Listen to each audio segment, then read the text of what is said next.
Venezuela,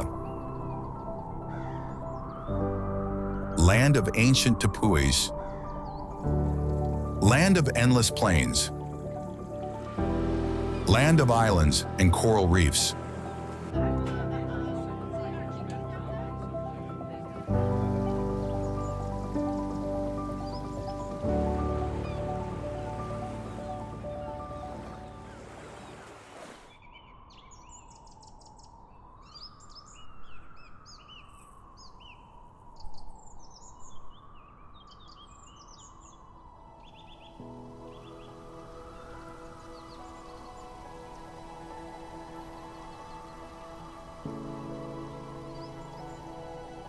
Clouds wrap around rocky plateaus. An eagle glides silently over impenetrable forests. A river plunges into the void and vanishes into the air. Welcome to Venezuela.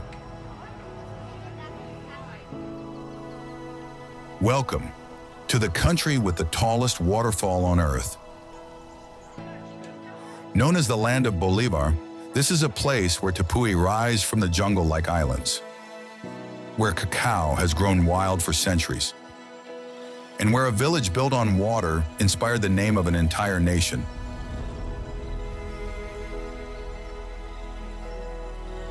But let's start from the beginning. Venezuela stretches along the northern coast of South America, facing directly onto the Caribbean Sea.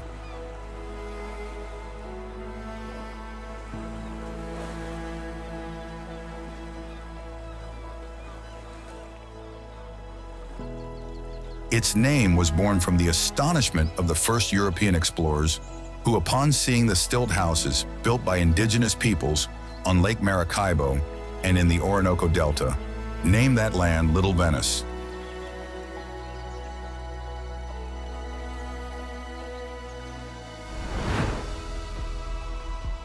Its territory is divided into three great natural regions, so different from one another that they could easily be separate countries.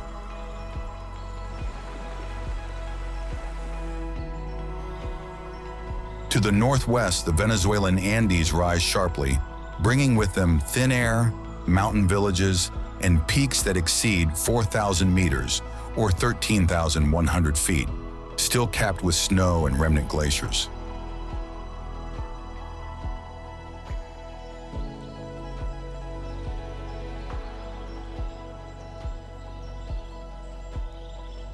In the center, the landscape flips entirely. The Llanos open up like an ocean of grass, a floodplain that changes its face with the seasons. In fact, it is flooded by rains for half the year, while it remains dry and dusty for the other half.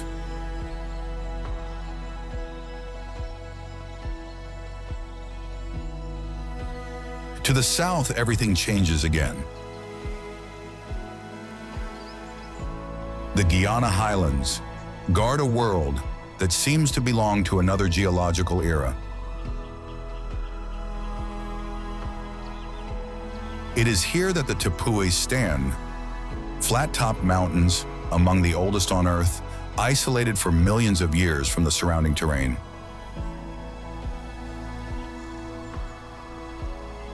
This extreme isolation has turned each tepui into a biological island, suspended in the sky, where plant and animal species have evolved, that exists nowhere else on the planet.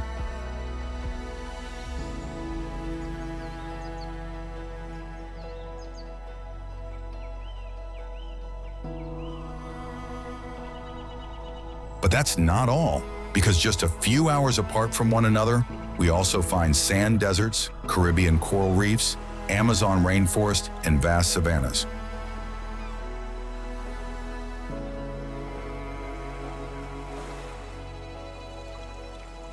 It's no coincidence, then, that Venezuela is one of the countries with the highest biodiversity on Earth.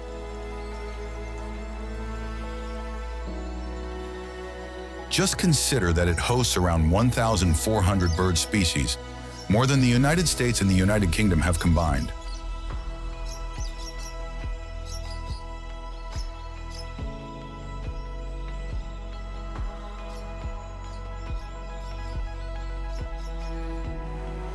But Venezuela's natural wealth doesn't stop at the mainland. Over 300 islands dot its stretch of the Caribbean Sea, many of them completely uninhabited.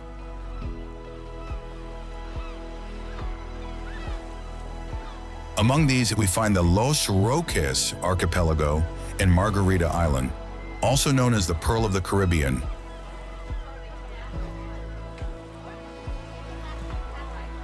They are among the most pristine islands in the entire Caribbean basin, protected by distance and by silence.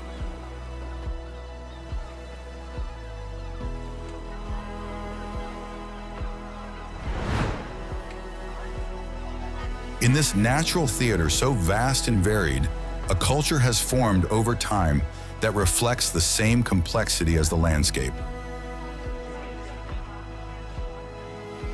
Venezuelan culture, in fact, is the result of three intertwined roots, including the traditions of indigenous peoples, the African influences brought during centuries of the slave trade, and the Spanish legacy of colonization.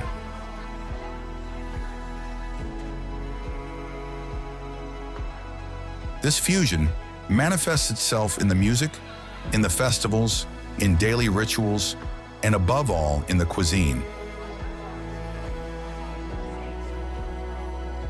At the table, the symbol of this identity is the arepa, a stuffed cornbread that accompanies every moment of the Venezuelan day.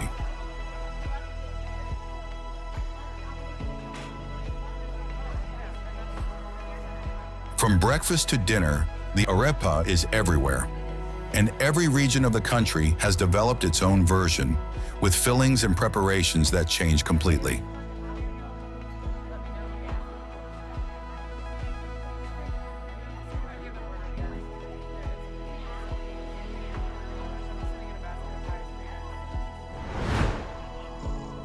Venezuela, then, is much more than a single nation. It is a continent in miniature.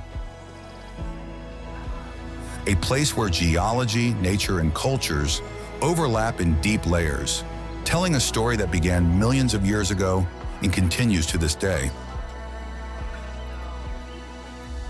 But now let's discover the most incredible and iconic places of this nation.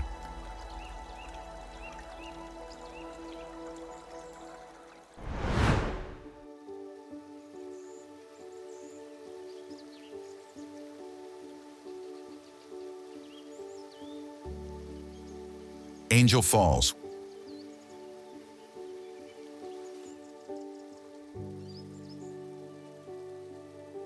Welcome to the tallest waterfall in the world.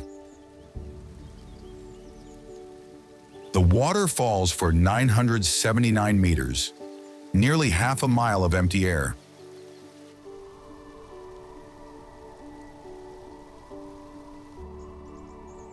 It is so tall that much of the water never even reaches the ground, but evaporates mid-air, turning into a cloud of mist that wraps around the rock face.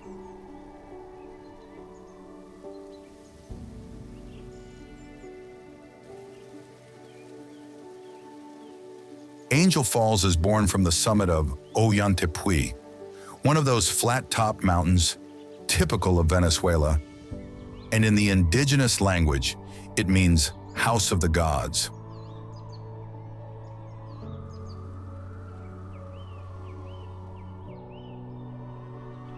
And indeed, watching the water emerge from the clouds, it's easy to understand the name.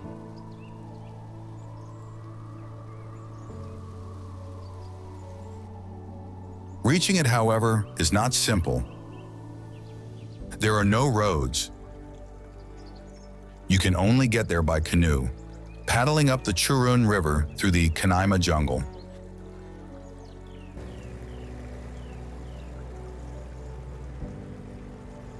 The journey takes hours, but it is precisely this isolation that has protected it for millennia.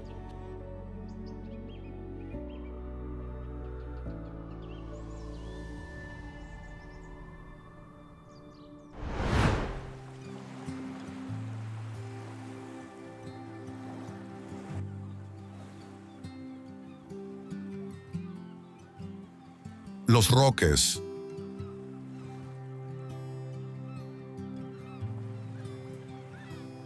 An archipelago of roughly 350 islands and islets, 160 kilometers, or about 100 miles from the Venezuelan coast, in the middle of the Caribbean Sea.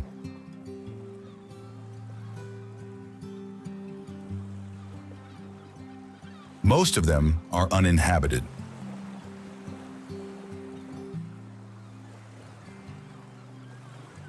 The water is transparent all the way to the seabed, and the coral reef is among the most extensive in the entire Caribbean.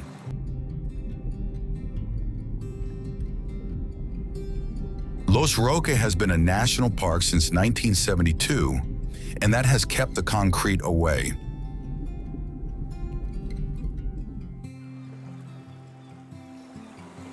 There are no resorts, there are no high-rises, only small, colorful guest houses, run by local families, all clustered on Gran Roque, the only island with a permanent settlement.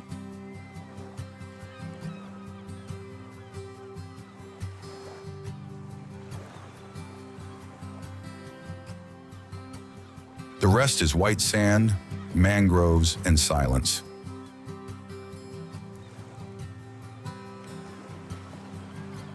The fishermen usually still head out at dawn and return with the catch of the day, which is lobster and barracuda.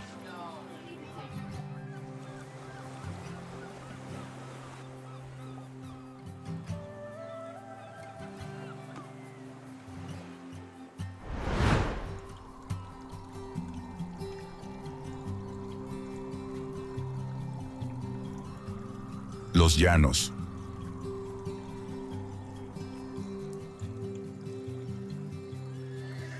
A flat plain with no elevation, nearly as large as all of Italy.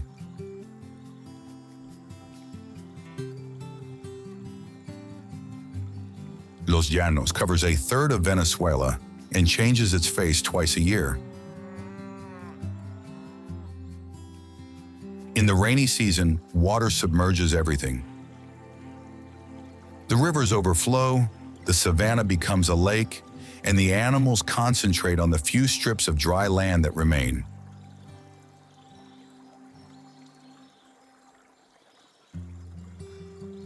Then, however, the dry season arrives. The water evaporates, the ground cracks, and the animals gather around the surviving pools.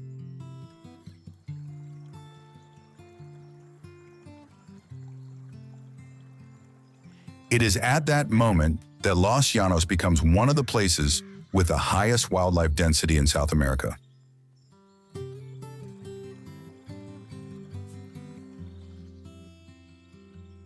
The local cattlemen have lived for generations following the rhythm of the water, herding livestock on horseback between one season and the next.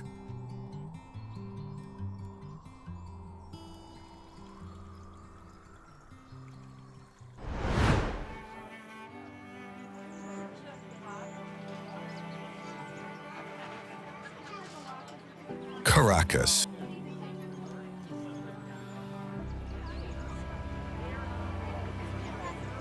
It's wedged into a narrow valley, squeezed between the mountains and the sea. To the north lies the Avila, a green wall that separates the city from the coast.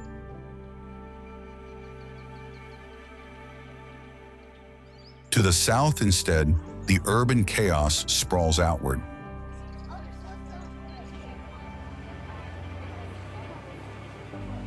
This position has made Caracas a vertical city.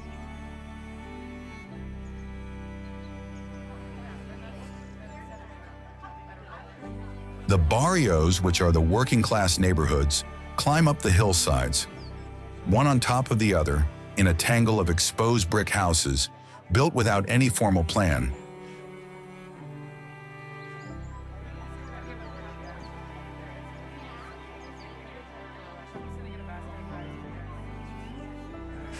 But you only need to go down to the valley floor to find the other face of the Venezuelan capital.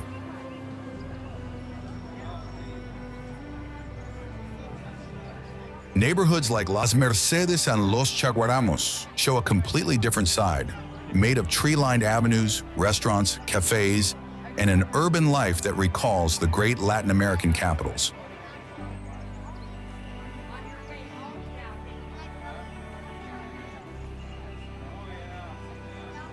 It is therefore a city of sharp contrasts where everything coexists without ever truly blending.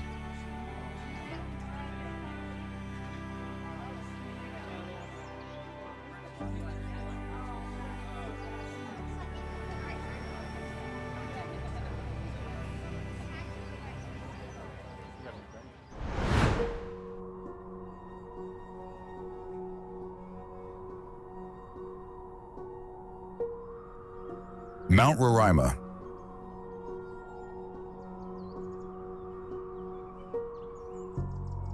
The summit of this mountain is flat, perfectly flat.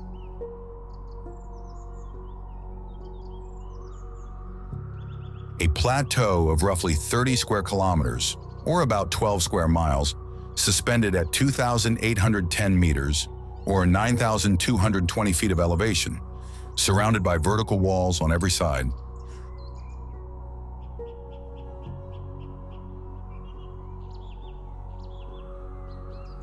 Roraima is the most famous tepui in Venezuela, and one of the oldest on Earth, at roughly 2 billion years old.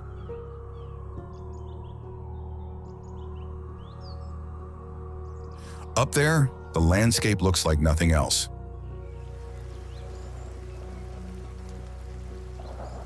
There are formations of black quartz sculpted by erosion, pools of pink water tinted by minerals, and carnivorous plants that feed on insects because the soil lacks sufficient nutrients.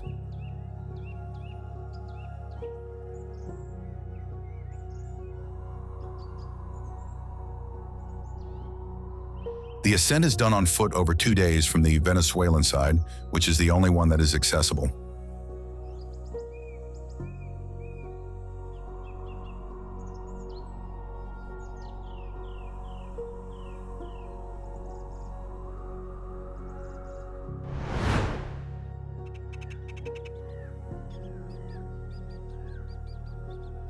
Médanos de Coro.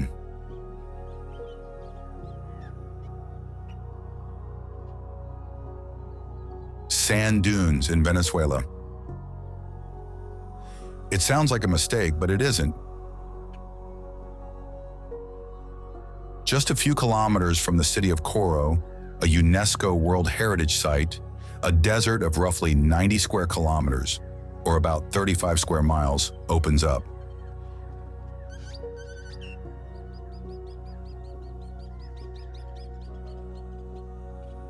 The trade winds carry sand from the coast and pile it into dunes as tall as 40 meters, or about 130 feet, that shift continuously. Nothing here stays in place. Today's landscape won't be tomorrow's.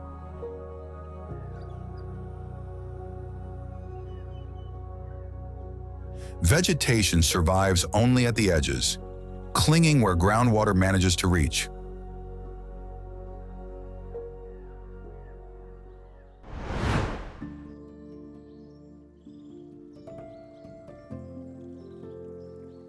Orinoco Delta.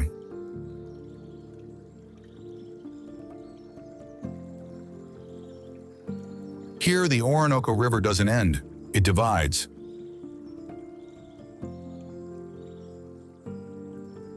After crossing the entirety of Venezuela, it reaches the Atlantic, splitting into hundreds of channels called caños.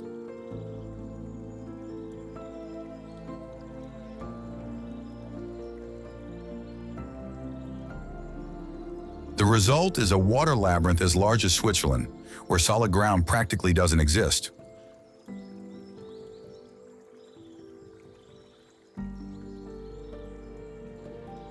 The Warao people, whose name means people of the canoe, have lived here for at least 8,000 years.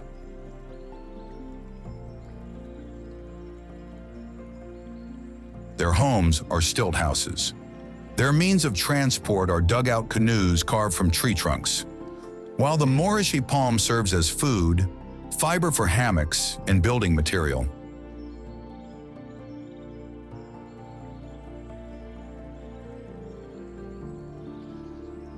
When the Atlantic tide pushes up the channels, fresh water mixes with salt water, and the water level can shift by as much as 2 meters, or about 6.5 feet.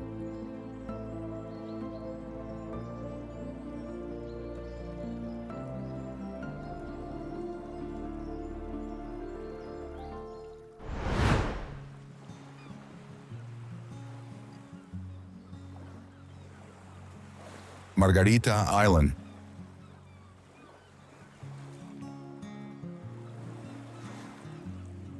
There is a reason why Columbus called this island the Pearl.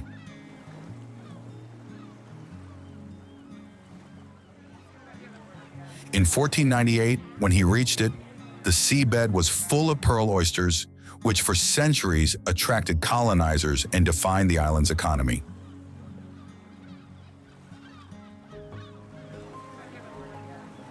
Today, the oysters have nearly vanished.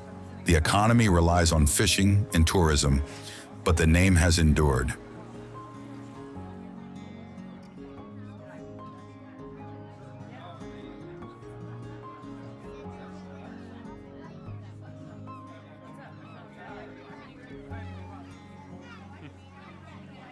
The island is made up of 2 peninsulas, joined by a narrow isthmus of sand and mangroves, where we find the Laguna de la Restinga, which takes on an intense pink color, caused by microscopic algae that thrive in the extremely high salinity.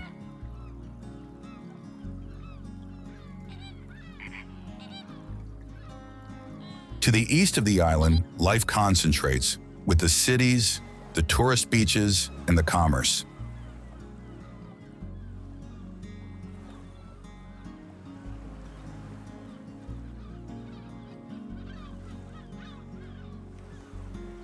To the west, the Mackinac Peninsula is nearly uninhabited, in a semi-desert landscape of red earth, cacti, and small fishing villages.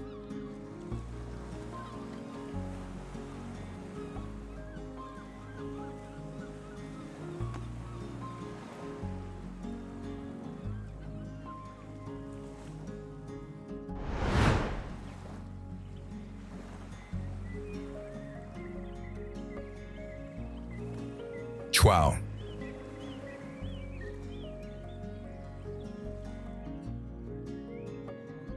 To reach Chuao, there is no road. Only the sea or the mountains. The village, a UNESCO World Heritage Site since 2012, is nestled in a valley along the coast of Aragua, cut off by the mountain range that separates it from the rest of the country.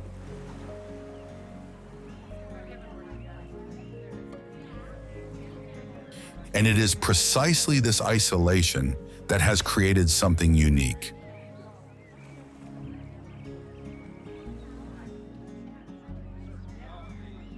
We are talking about the cacao of Chuao, considered among the finest on the planet.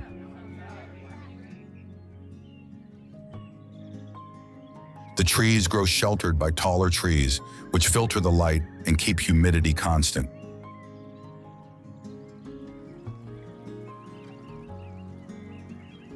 The fermentation still takes place in open-air wooden crates, using methods passed down through generations.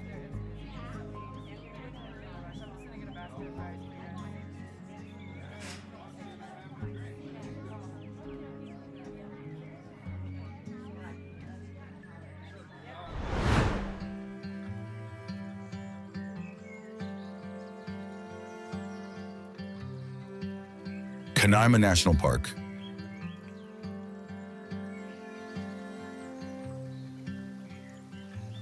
"30,000 square kilometers, or roughly 11,600 square miles of protected territory.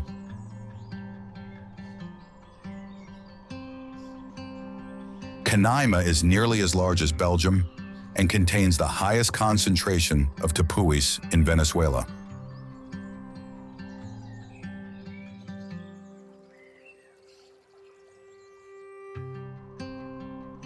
These tabletop mountains are remnants of an ancient sandstone plateau that covered the entire region 2 billion years ago. Erosion devoured everything else, leaving only these isolated towers. And each tepui is a biological island, with species that have evolved separately for millions of years.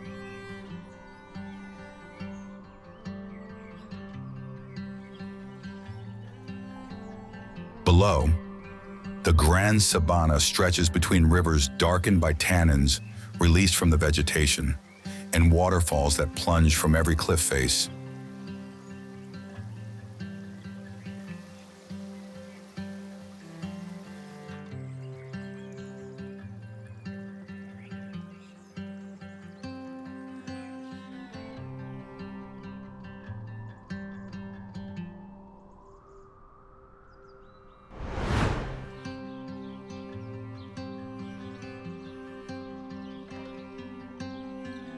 Colonia Tovar.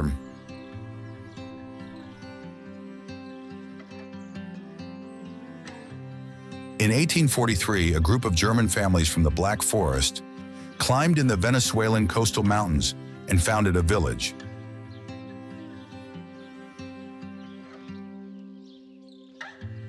Then it remained cut off from the world for over a century. No road connected it to the rest of the country until 1963.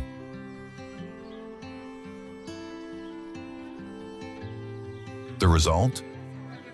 A place where people still spoke a 19th century Alemannic dialect, where they grew strawberries instead of plantains, and where the houses had Bavarian sloped roofs.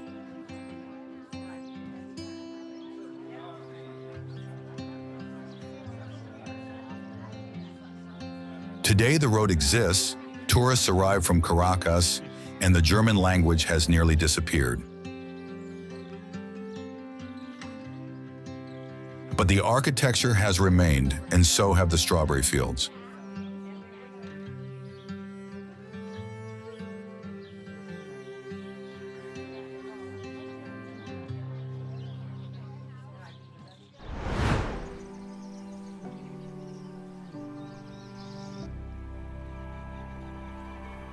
Amazon rainforest.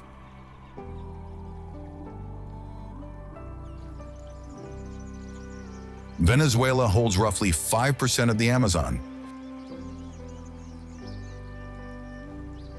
It is certainly not the largest share, but it is among the most untouched.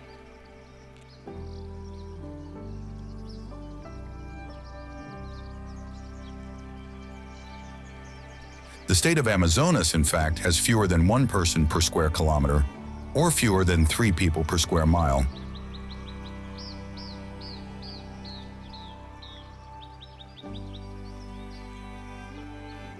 The forest here has never been cleared, precisely because there is almost no one around.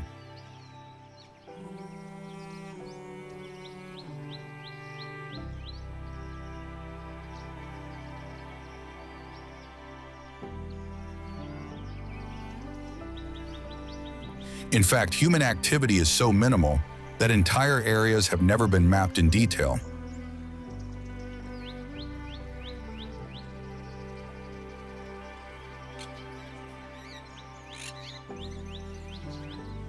The Yanomami have lived in these areas for thousands of years, organized in communities with large circular structures, open at the center, where dozens of families live together.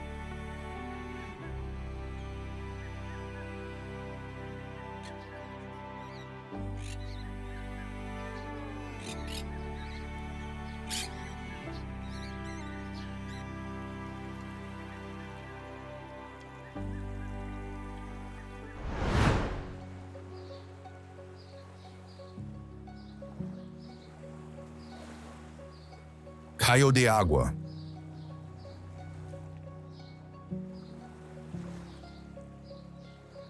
Two tongues of sand stretching from opposite directions and almost touching in the center.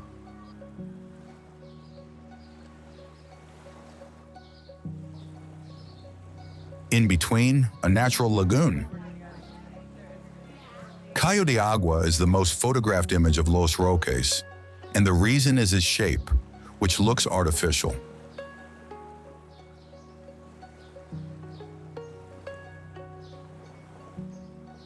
Obviously it isn't, because current and wind have shaped the sand and continue to do so every season.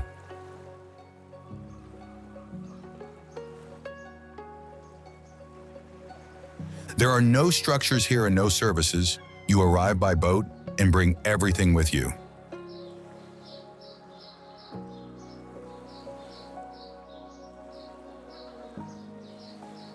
The water on the inside is calm and shallow, while on the outside it is open ocean.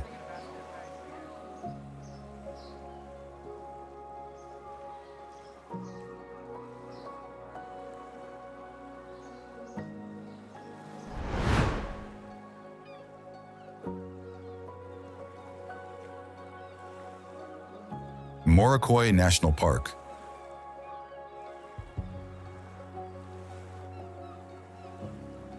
From land, it looks like any ordinary line of mangroves. Then if you take a boat, everything changes.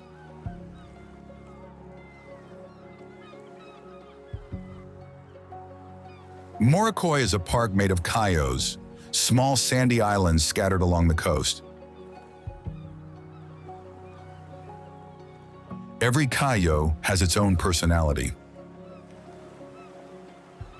There are those with thick mangroves, or with sand and palm trees, or with natural pools where the water doesn't go past your knees for hundreds of meters.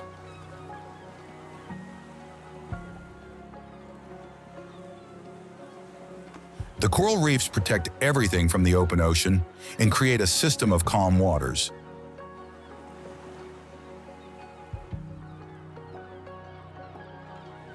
Tourism here is popular, not exclusive, and Venezuelan families arrive with pots, hammocks, and music.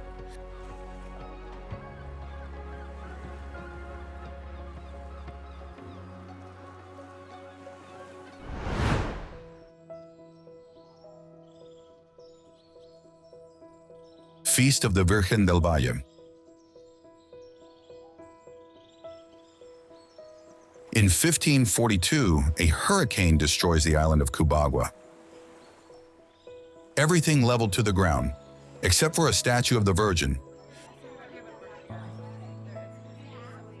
The survivors carry it to Margarita Island, and from that place it takes its name, Virgen del Valle.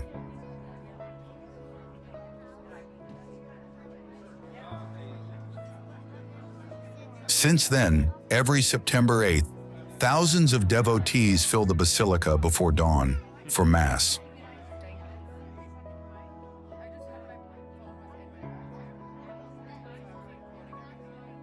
But the heart of the celebration is the sea.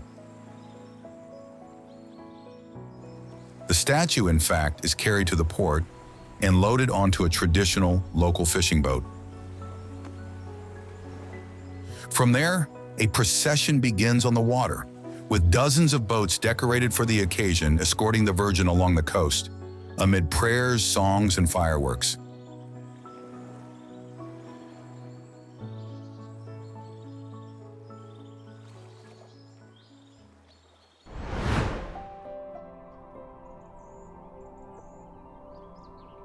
Mifafí Valley.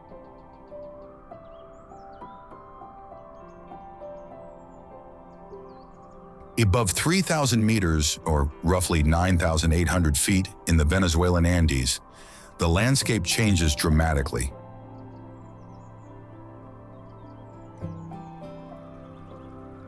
No jungle, no heat. The Mifafí Valley is a high-altitude ecosystem where it is cold, the wind blows constantly, and the vegetation has adapted in unusual ways.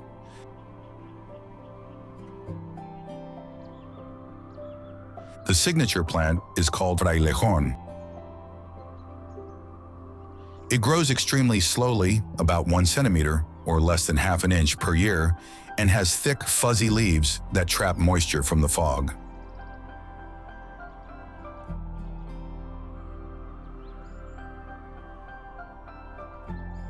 These plants work as natural sponges because they absorb water from the mist, release it into the soil, and from there feed the streams that flow downhill.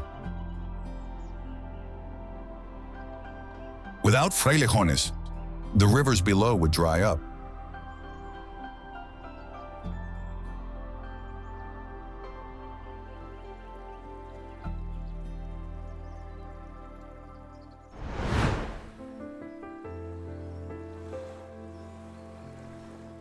Araya.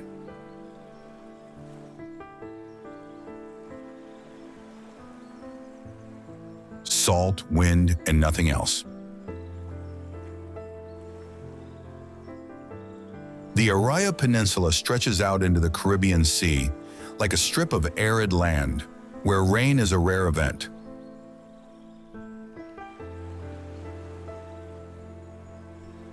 Here, for centuries, the economy revolved around one single thing: the salt flats. They are enormous natural basins where seawater evaporates and leaves behind salt crystals. The Spanish were already exploiting them in the 16th century, and to protect them, they built the Castillo de Araya, a fortress that still dominates the coast today.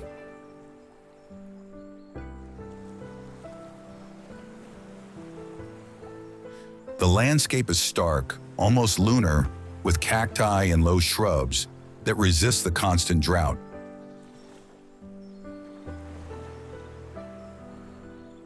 And yet the coast hides turquoise waters and deserted beaches, often visited only by the local population.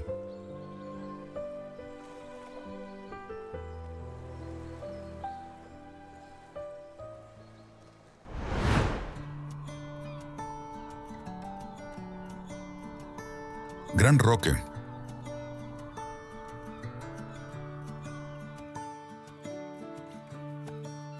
"600 inhabitants, an airport with a short runway and no cars."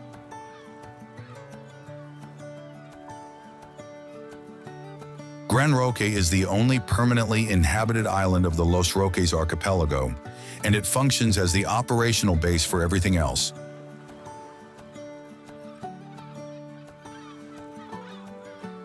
The posadas, which are the small, colorful guest houses, line up along sandy streets where people move only on foot or by bicycle.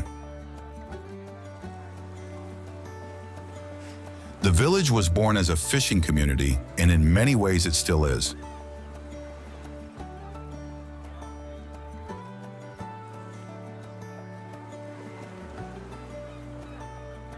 Fish arrives fresh every day. Lobsters are bought directly from the boats, and tourism has layered on top without erasing anything.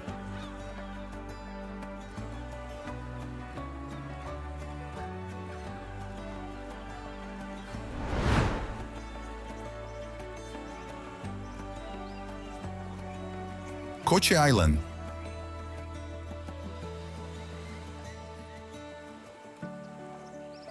"11 kilometers, or about 7 miles in length, and constant wind."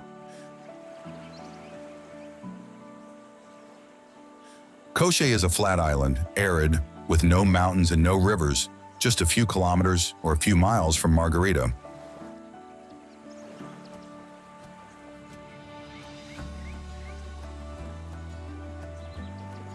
The population, concentrated in the village of San Pedro, has lived for centuries on fishing and salt harvesting. Today, the salt flats still operate, but the economy has shifted.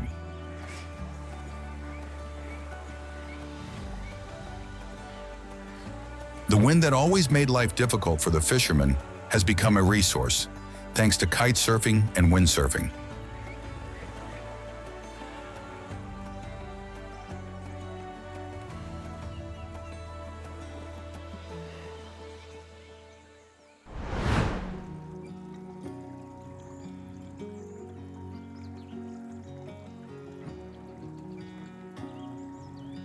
Churún River.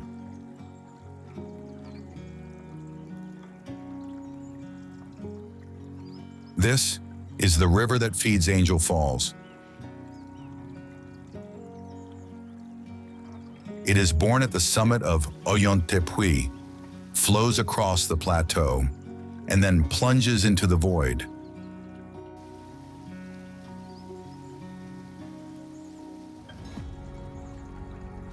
Its waters are dark, tea-colored, stained by the tannins of the forest.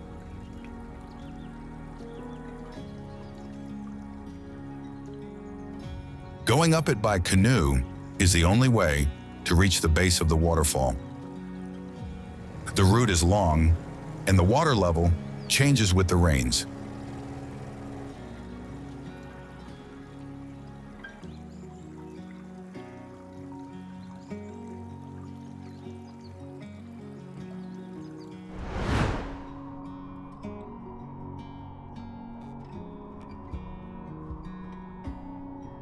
Apartaderos.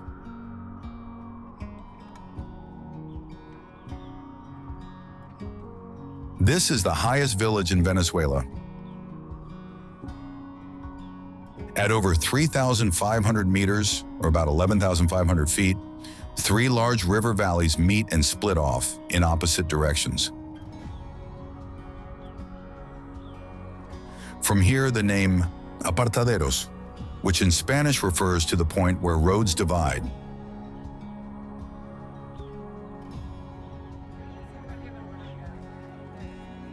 The village is small, bare. We find only a few scattered houses among the hills and a handful of restaurants.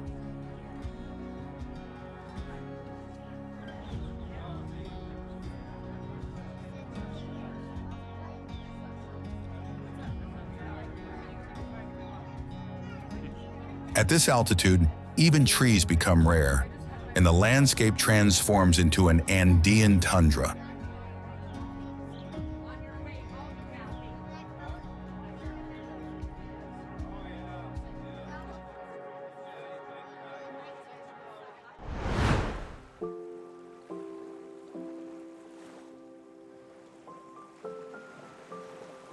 Chichiribiche.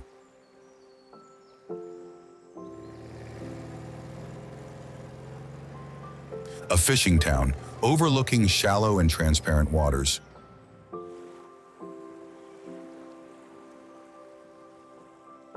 It's not beautiful at first sight, but it is the gateway to Morrocoy National Park, and that changes everything.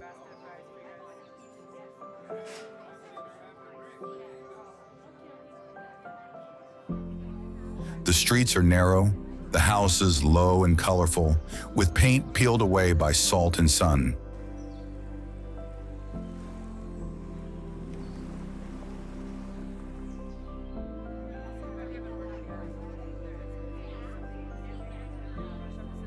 From the dock, small motorboats depart, and in just a few minutes, they reach the Cayos.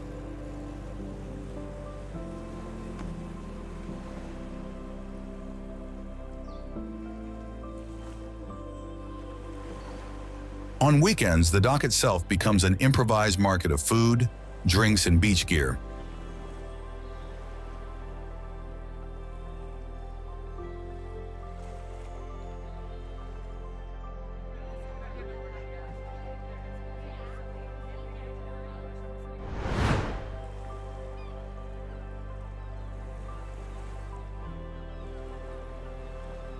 Madrisquí Island.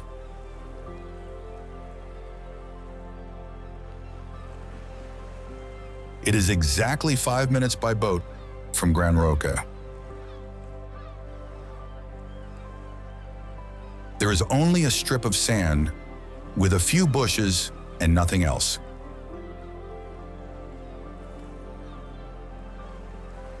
No buildings, no refreshment stands, no trees to take shelter under. You can even reach it on foot from the neighboring islet when the tide is low.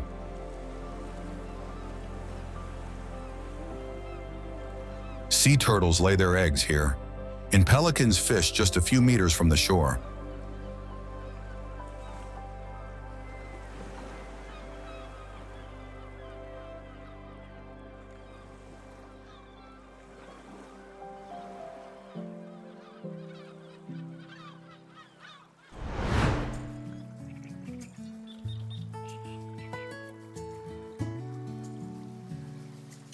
Salto Hacha.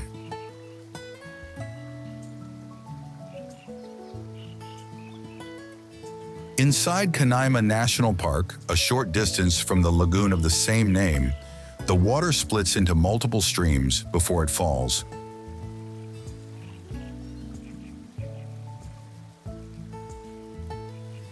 Salto Hacha, which means axe in Spanish, is roughly 40 meters, or about 130 feet tall, but its water force is truly impressive.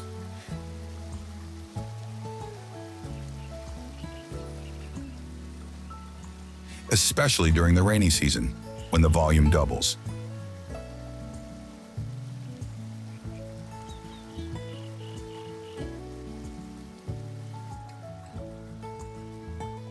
You can approach on foot or by boat all the way to the base, but the mist kicked up by the impact drenches everything within a radius of dozens of meters.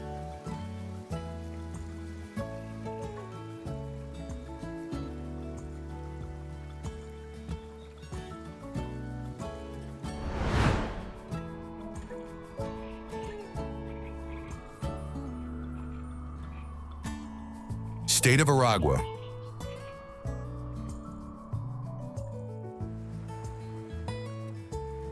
Coast, mountains, and plains in less than 100 kilometers, or about 60 miles.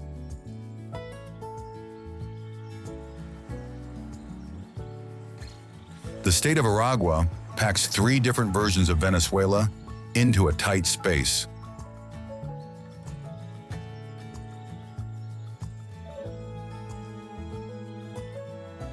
To the north, the coastal range drops steeply toward the sea, creating isolated bays reachable only by water.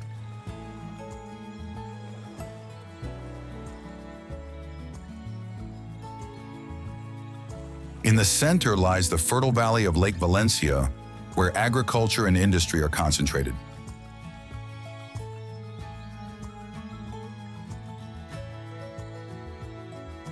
To the south, instead, the plains open toward the Llanos.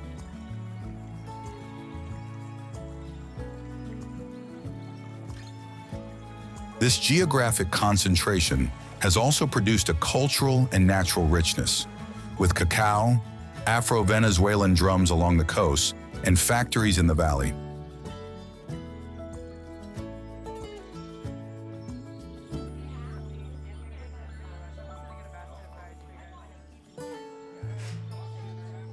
Maracay, the capital, was also chosen by the dictator Gomez as the seat of power in the 1920s.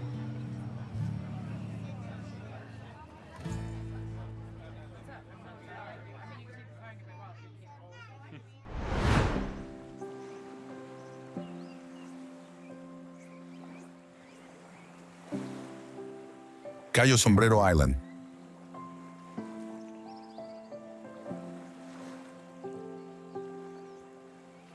It is the most visited cayo in Morocco, and the reason is immediately obvious.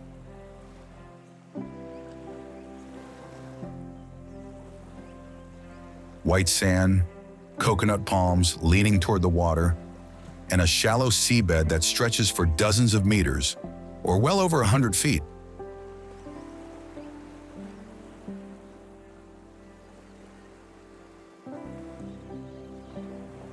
Cayo Sombrero has everything people look for in a Caribbean beach, and none of what complicates it. There are no hotels, and there are no roads either. You arrive by boat, plant your umbrella, and buy fried fish from vendors who come around by boat.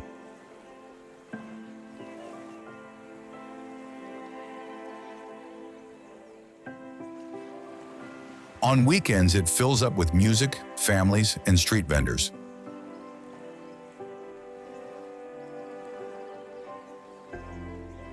During the week, instead, it is calm and nearly deserted.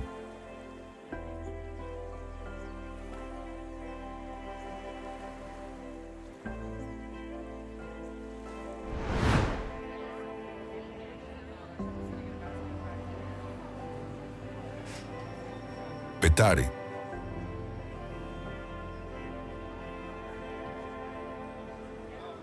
one of the most densely populated neighborhoods in all of South America.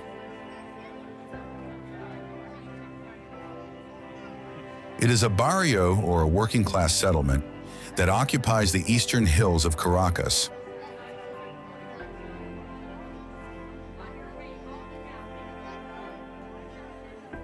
The houses are built one on top of the other in exposed red brick with no plaster and connected by narrow stairways and steep alleys.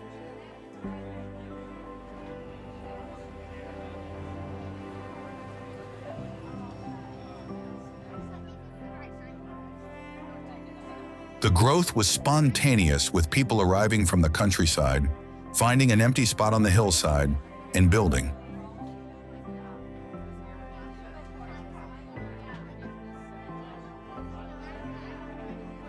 Layer after layer, Petare became a city within the city. Over 500,000 people live here, with shops, barber shops, restaurants, and schools.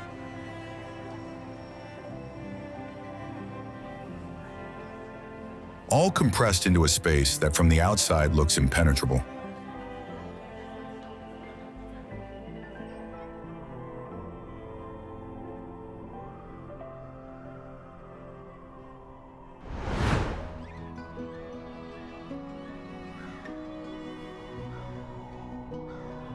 As we close this visual journey across Venezuela, we have traveled from the tepuis of the Gran Sabana to the shores of the Caribbean Sea, exploring together not just places, but also curiosities that make every corner of this land unique.